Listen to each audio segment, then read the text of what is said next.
relax and take notes. Niggas need to wake up. Niggas need to relax and take notes. Niggas need to wake up. Niggas need to relax and take notes. While I take totes, relax and take notes. While I take totes of the marijuana smoke, relax and take notes. While I take totes, relax and take notes. While I take totes of the marijuana smoke.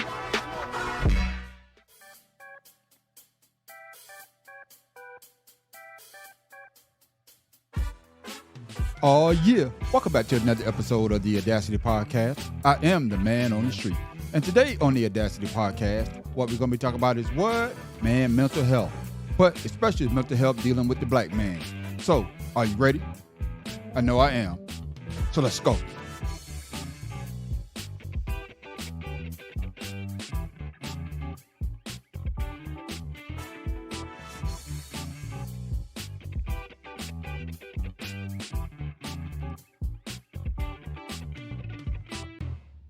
Yes, ladies and gentlemen, let's talk about mental health. Mental health in general, mental health in the community, and especially mental health of the black man. I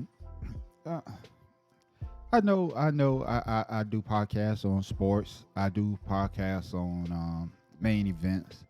But this one is kind of different because I want to talk about mental health, and especially mental health for the black man. Watching that news feed of the young man, DJ Twitch, who committed suicide the other day, it kind of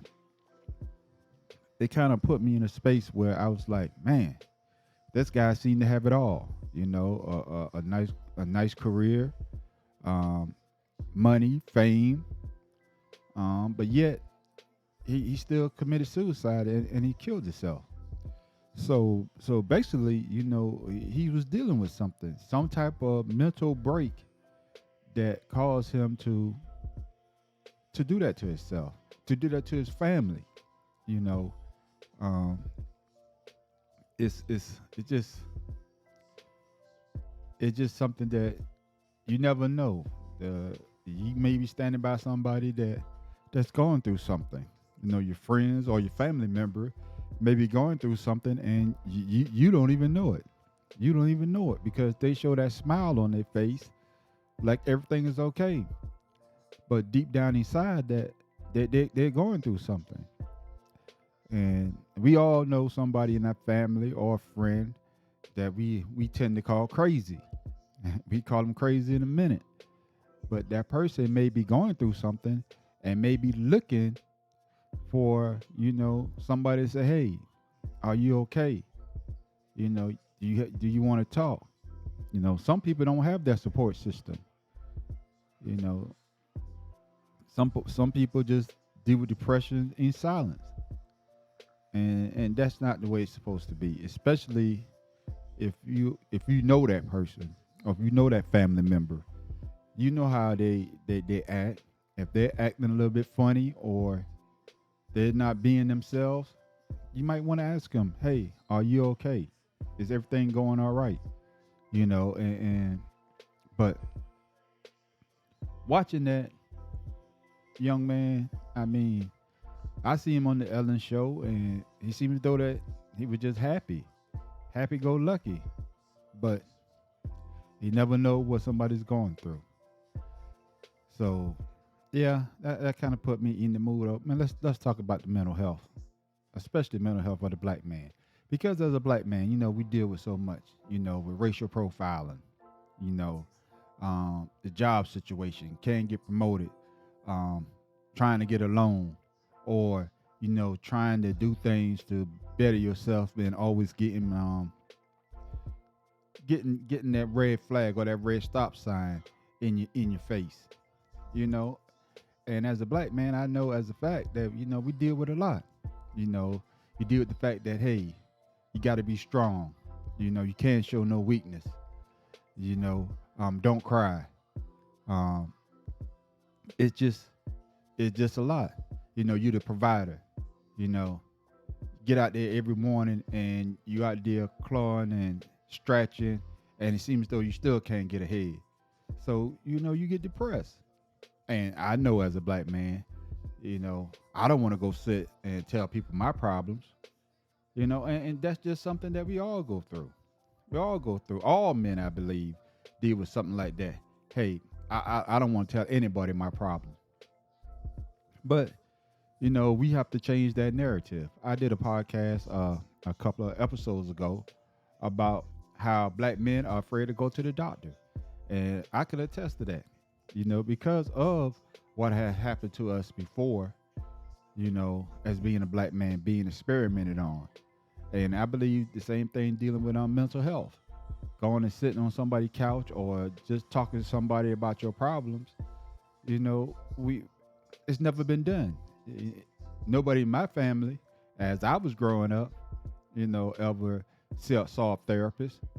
And trust me,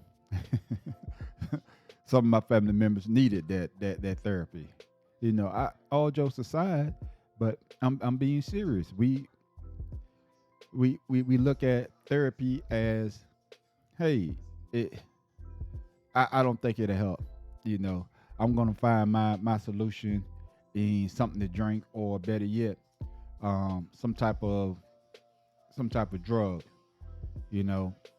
But the problem still exists once you come down off that high or you come down off that buzz. The problem that you were dealing with is still there. So the mental health of the black man, what can we do? Well, it's hard to say. First of all, we got to break that stigma about not going to therapy. We could use therapy too. Like I said, growing up as a young black man, we was always taught, hey, don't cry. Be tough. When you fall down, get back up, brush yourself off. You really don't have nobody to depend on but yourself. So we have to break that cycle. I got friends that I talk to, not on a regular basis, but we do talk here and there. I call a friend just to say, hey, man, just call to hear your voice, just to holler at you. I got a friend that just calls me. He calls me, just say, hey, man, I just want to holler at you. I just want to let you know that you're still ugly. We get off the phone. I laugh at it every time, man. But, it makes my day. It lets you know that you got people that are a good support system, Got friends that we get together and we watch football and we conversate. And we talk about, we talk about life, and we talk about whatever. But it just goes to show you that you have the good support system. But some people don't have that, especially now when you talk about the holidays. The holidays are here, and most people are going through something. They're dealing with depression. They're dealing with anxiety. They're dealing with whatever. It could be from finances to missing a loved one. It's just something. So you never know. The person that you may think that's not going through something are going through something. So you just have to ask that person, hey, are you okay? Especially if you see that they're not acting like themselves. But like I say, sometimes it's just hard because they always got that smile on their face. So. But that thing about the young man, it kind of put me in a space where I wanted to talk about mental health, especially for the black man. So let's listen to some of these videos and hear what they have to say with dealing with mental health of a black man. Hello, and welcome to Primary Care. I'm your host, Dr. Lonnie Joe. Depression is one of the most common mental disorders in the United States and affects an estimated 17 million people each year. Black men are just as likely as anyone to have depression, but less likely to get help for it. Left untreated, depression can lead to chronic conditions like diabetes, high blood pressure, sexual dysfunction, substance abuse, and even death. According to the Centers for Disease Control, suicide is the third leading cause of death for African American males aged 15 through 24. Black men can no longer live in silence and in the shadows of this treatable condition. Here to shed more light on this topic is Dr. Harold Woody Neighbors. Dr. Neighbors is a CS Mott endowed professor of public health at the Michigan State University College of Human Medicine. His research focuses on developing community-based programs that improve the health of Black men. Dr. Neighbors, welcome to the program. Thank you for joining us, Woody. Excellent. Depression. Everybody has touched it or been embraced by it sometimes in their life. Black men seem to suffer disproportionately from the disease. Black men. Why? Well, it's not clear to me that we suffer disproportionately from the disease of depression. But I have to say that we, more than any other group, are not getting the help that we need. So the and results not getting of it the help stands that out. we deserve. Good point. So the results of being depressed stands out because it's untreated. Exactly. So I think the question that comes up is, why won't Black men seek help? I mean, it's just that simple. Now, that's a general problem for all men, but I think it's a more pressing problem for Black men. And it's not just for depression, it's for some of the other conditions that you mentioned, diabetes, hypertension.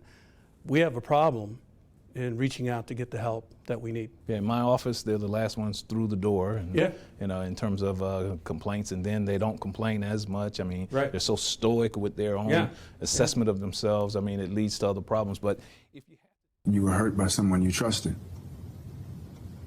Yeah. Like the family member who abused you. Yeah. Which made you feel powerless again.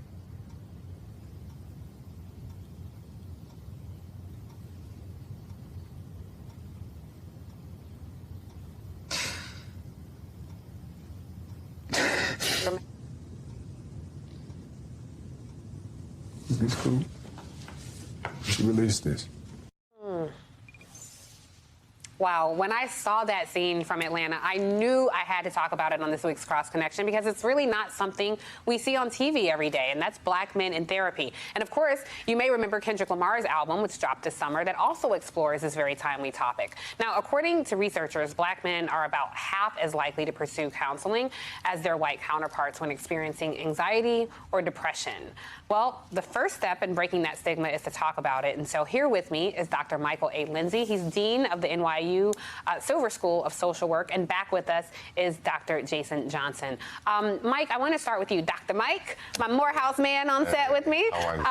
Great to have you here with me on set, seriously. And I just, you know, I've noticed that this conversation around therapy and Black men is becoming normalized, but maybe not normalized to the extent which it needs to be. Why do you think that's happening now? Well, I think the pandemic has certainly had an impact on how people are being in touch with their emotions and their psychology, if you will. People are being encouraged to talk about how the pandemic has impacted them. And I think it's a great thing because for so long, there's been so much stigma related to talking about these issues. And so, you know, the time is really perfect for us to be having these conversations because so many people are hurting as a result of what has transpired in the pandemic. Yeah, it's nice to see. Jason, I'm putting you on the spot a little bit, getting in your all up in your biz. But seriously, have you gone to therapy before? I have, and I actually really debated as to whether I was going to answer this question because it's not so much a fear of threatened masculinity. I just never wanted to really talk about it. But yes, I actually had a therapist. I was uncomfortable, frankly, and I felt like the world doesn't need to know. But you realize that having conversations with the other brothers in my life about their therapy journeys have been helpful. I was in therapy when I was in school because I thought, oh, maybe I'm just stressed. Graduate school when I was getting my doctorate. Because I thought, oh, maybe I'm just stressed. But it's like, oh, no, this is anxiety. I'm not sleeping. I'm not eating well. And it was a critical part of me moving forward. And I had the rare experience, and I'd love to hear what Dr. Lindsay thinks about this. I actually had a very good experience with a white therapist.